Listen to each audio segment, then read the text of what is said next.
Bien aimé, une fois,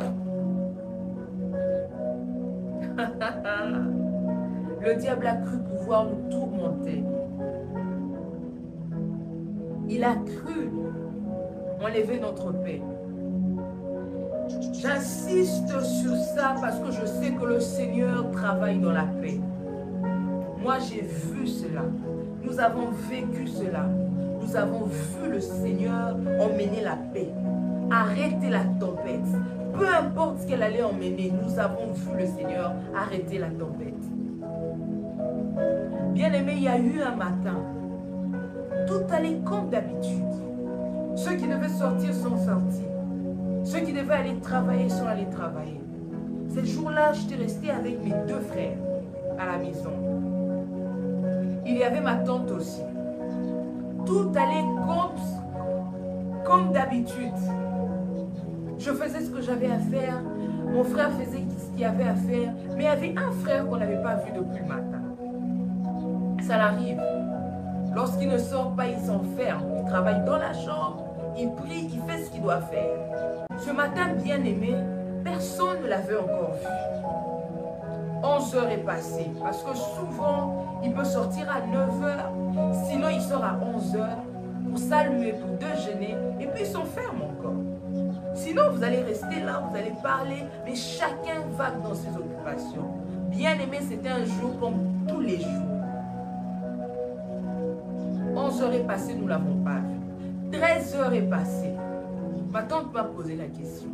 Est-ce que tu as vu ton frère? Moi, j'ai dit, ben, je ne l'ai pas encore vu. Tiens, c'est étonnant.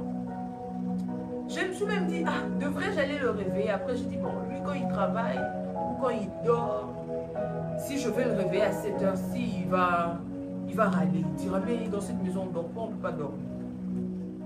On s'est dit, bon, ok, d'accord, on passe.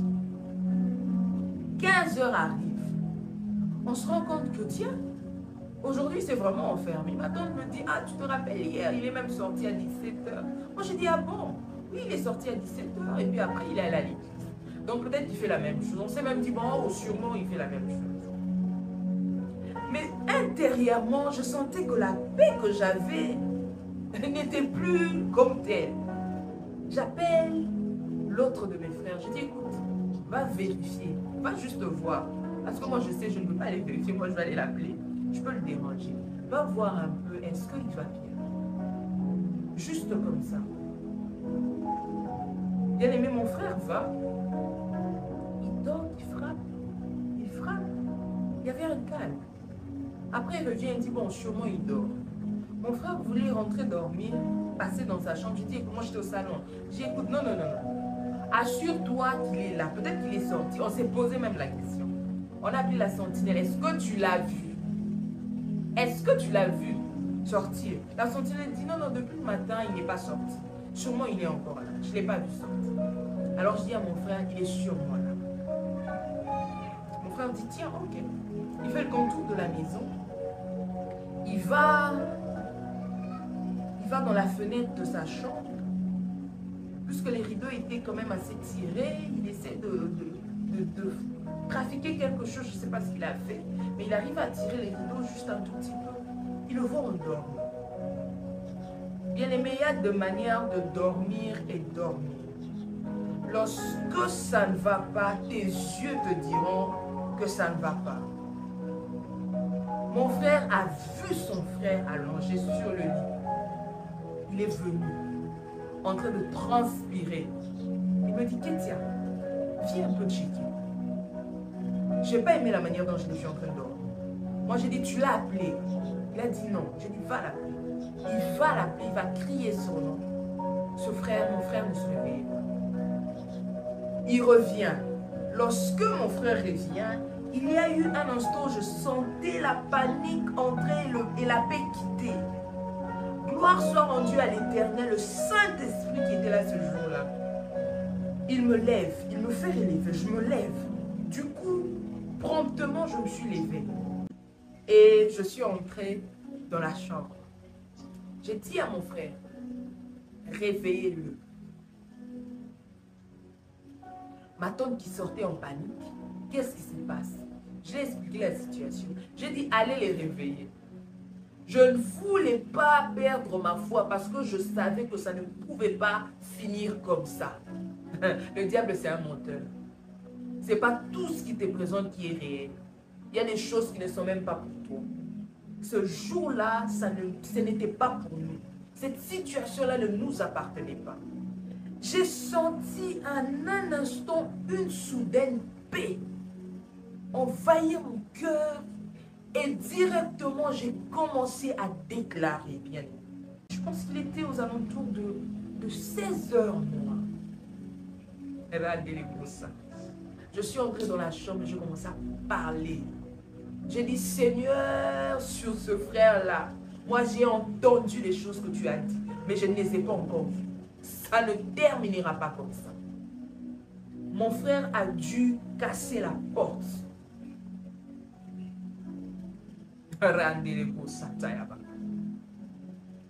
Je vous dis, nous avons vécu une situation qui a fait peur, qui a failli enlever la paix. Une situation qui s'est trouvée comme un tourbillon. Ce jour-là, c'était un tourbillon à la maison. Mais gloire soit rendue au Seigneur. Le Saint-Esprit nous a dit quoi faire. Nous n'avons pas cédé à la panique. Nous avons paniqué, mais nous n'avons pas cédé à la panique. La panique nous aurait peut-être poussé à le prendre, emmener à l'hôpital, créer une histoire autour de cela, bien aimé. Ce que mon père m'a laissé, ce que ma maman m'a laissé, c'est le nom de Jésus. Moi, je ne sais pas faire autre chose. Devant la panique, je ne sais pas faire autre chose. J'invoque le nom de l'Éternel, le Dieu que mon père a servi. Et ces jours-là, c'est ce que nous avons fait. Nous avons déclaré. Mon frère s'est réveillé. Ma tante a dit, est-ce qu'on va à l'hôpital? Il a dit non. Nous n'allons pas aller à l'hôpital. Devrons-nous appeler quelqu'un? Il a dit non. On va appeler personne. Ah, j'ai dit bon. Alors cette histoire, ça se passe dans les saints des saints. C'est là que nous allons régler cela. Nous avons prié, bien aimé, je vous dis, tout est allé pour le mieux. Le Seigneur s'est levé et il a dit silence. Ce jour-là, notre maison a vécu un très grand calme, c'est-à-dire la paix. Alors, bien aimé, lorsqu'il s'agit d'adorer le Seigneur Dieu de paix, ne le fais seulement pas par rapport à ton témoignage. Fais le même pour la provision de ce qui va arriver. Moi, j'ai vécu un témoignage. Nous avons vécu un témoignage. Nous avons vu le Dieu de paix instaurer la paix. Il a imposé la paix dans le tourbillon.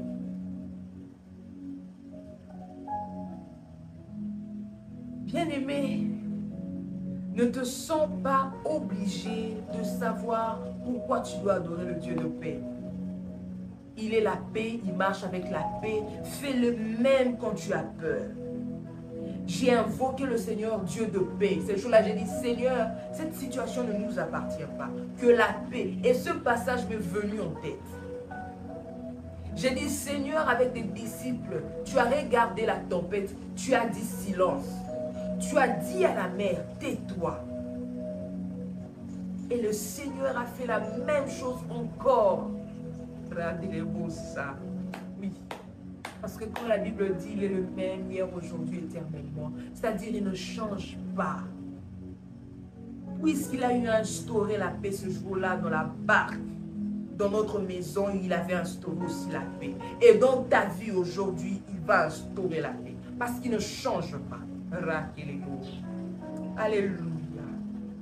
Bien-aimé, j'ai partagé cette chose parce que je veux que nous sachions que le Seigneur réellement donne la paix. Il donne la paix. Et il préserve aussi la paix. Il est shalom. Alléluia. Alléluia. Alléluia.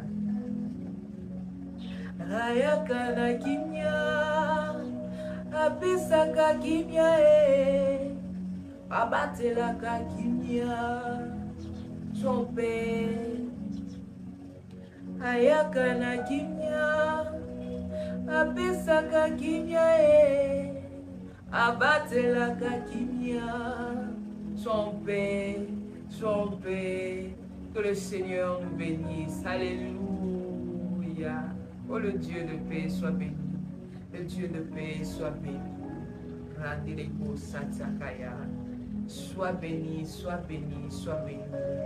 Dans nos vies, il y a la paix. Dans cette nation, il instaure la paix. Dans ta vie, dans la vie de tes enfants, dans ton foyer, dans ton ministère, dans ton mariage, le Seigneur instaure la paix. Ah, le bien de l'adorer, c'est parce que nous l'adorons par rapport à ce que nous avons vu, par rapport à ce que nous espérons, par rapport à ce que nous vivons. L'adoration en lui-même ramène le temps dans le moment actuel. Le temps devient actuel. Ce que tu as vécu, ce que tu vivras, ce que tu es en train de vivre, tout devient actuel dans ton adoration. Et le Seigneur, puisqu'il est omnipotent, omniscient, il se chargera de tout. Ah, s'il faut que ton adoration soit une provision, elle deviendra une provision. Alléluia. Soyons un peu bien-aimés. Merci Seigneur. Merci oh, le Seigneur Dieu, Shalom. Alléluia. Et c'est moi que vous allez mais c'est dans des choses comme ça. C'est quand nous savons que l'une de ces propriétés devient un témoignage pour nous. Nous savons qu'il est shalom et nous vivons le shalom dans nos vies. Que la paix demeure et reste avec nous. Que le Seigneur nous bénisse et que sa paix persiste et reste dans nos vies. Alléluia. Alléluia. Toi qui manquais la paix, reçois la paix. Toi qui voulais la paix, reçois la paix. Toi qui ne savais pas ce qui te manquait, reçois la paix. Au nom de Jésus, que le Seigneur nous bénisse.